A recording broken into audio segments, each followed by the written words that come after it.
Hari ni saya nak pajak emas sebanyak 40 gram. Emas yang saya bawa ni ada pelbagai saiz lah. Okey, ada 1 gram, 20 keping dan juga ada 1 dinar dan juga setengah dinar. Semua emas yang kecil-kecil dan jumlah semuanya sekitar 40 gram. Hari ni saya datang ke Koperasi Polis Diraja Malaysia KPDRM Cawangan Melawati. Ia berada berdekatan dengan Melawati Mall. Jom nak pergi gadai emas sekarang. Koperasi ni berada di hadapan Public Bank Melawati dan lokasinya di antara butik Nazrin Shah dan juga klinik Salam. Dia berada di tengah-tengah tu. Lepas kita masuk, Pak Guard akan bagi nombor giliran. So, sila dapat nombor 2 dan kita kena scan QR code untuk isi maklumat pelanggan bagi first time pelanggan dekat sini. Kedai emas kecil-kecil ni.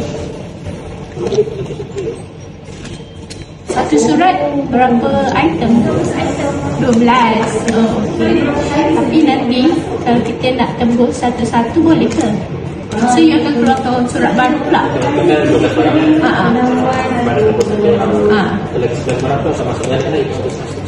Keluar surat baru lain macam tu? Faham. Ni akan buka seal ke tak? Tak buka. Oh, dia tak buka seal ya? KPDRM menerima item kecil serendah 1 gram. 0.5 gram tak boleh ya. Kena minimum 1 gram dan seal tidak dibuka. Jika anda membuat gadaian emas setengah dinar iaitu 2.125 gram, KPDRM hanya mengira sehingga 2 titik perpuluhan sahaja. So emas itu dikira dengan nilai 2.12 gram sahaja. Jadi rancang emas mana yang terbaik untuk gadaian supaya anda mendapat nilai maksimum pinjaman daripada emas anda. Kalau customer baru, dia kena lama sikit proses dia. Sebab nak verify profile lah semua dia. Okay, kita akan tunggu proses. Dan dekat sini, dekat KPDRM, dia ambil item kecil dan dia tak buka seal. Itu yang penting. So emas kita tu kekal cantik. Dia tak ada set dia? Tak ada. Sebab yang berubah kursi ni, kita kalau boleh ada set dia lah. Kalau tak ada, kita nak ambil. Tapi okey je, tak ada kalau kita cari. Dia emas je, bukan kita kena ada set dia lah. Tak ada emas tu je Dah buka tak ada. Tak ada emas lain. Tak apa. Okey, ini emas ex-boyfriend saya bagi dulu long time ago. So kita saja je nak gadai. This is real gold ya. Nasib baik real gold. 5 gram. Okay. Tapi arahnya KPDRM tak ambil sebab dia tidak ada set dia.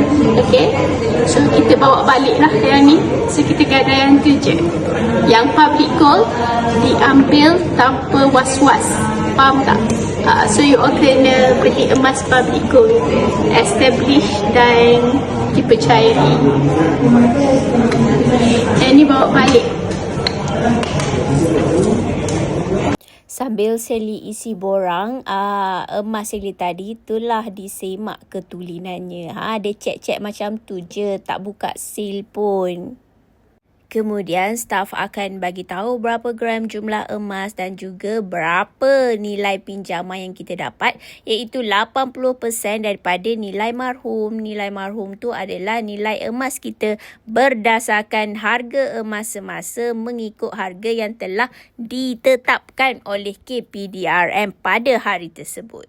Setelah dipersetujui, staf akan key in di dalam sistem dan surat gadaian akan di-generate kepada kita, di mana di dalam surat gadaian itu dinyatakan jumlah emas yang telah kita gadai, berapa item dia dan juga nilai marhum, nilai pinjaman, kos upah dan juga tarikh bayaran. Sangat lengkap dan staf di KPDRM Melawati ni memang sangat friendly. Dia melayan segala soalan yang Sally tanya dan menjelaskannya dengan sejelas-jelasnya.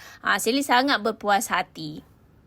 Kemudian kita dikehendaki untuk menandatangani 3 helai salinan surat gadai dan juga sebab Sally nak minta duit ditransfer ke akaun, Sally tak ambil cash. Jadi ada satu salinan surat berkenaan dengan akaun kita dan kita hendaklah memberikan bank statement kepada pihak KPDRM untuk mengesahkan akaun bank kita supaya duit itu masuk ke dalam akaun bank kita lah, tak masuk ke akaun lain. Senang sahaja, dah settle dah semua dan Sally dapat diary daripada KPDRM percuma.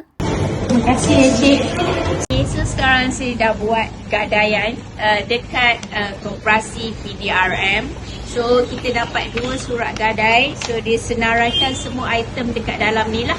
Satu surat boleh dapat 12 item gadaian. But walaupun satu surat, kita still boleh tebus satu-satu item dan renew surat pajak baru. Dan yang best sekali, saya dapat diary free KPDRM Melawati. So sekarang Sally dah settle dah gadai emas dekat KPDRM. Sally tak ambil cash. Okay, duit akan dimasukkan ke dalam akaun bank. Dalam masa 2 ke 3 jam sahaja, duit akan masuk ke dalam akaun bank kita. Sangat mudah. Kalau nak lagi info Arwah Nur dan pengalaman Sally gadai dan tebus emas, jangan lupa follow Sally sekarang. Dan jika belum ada lagi akaun emas, tekan link dekat bio atau refer pin video dekat atas.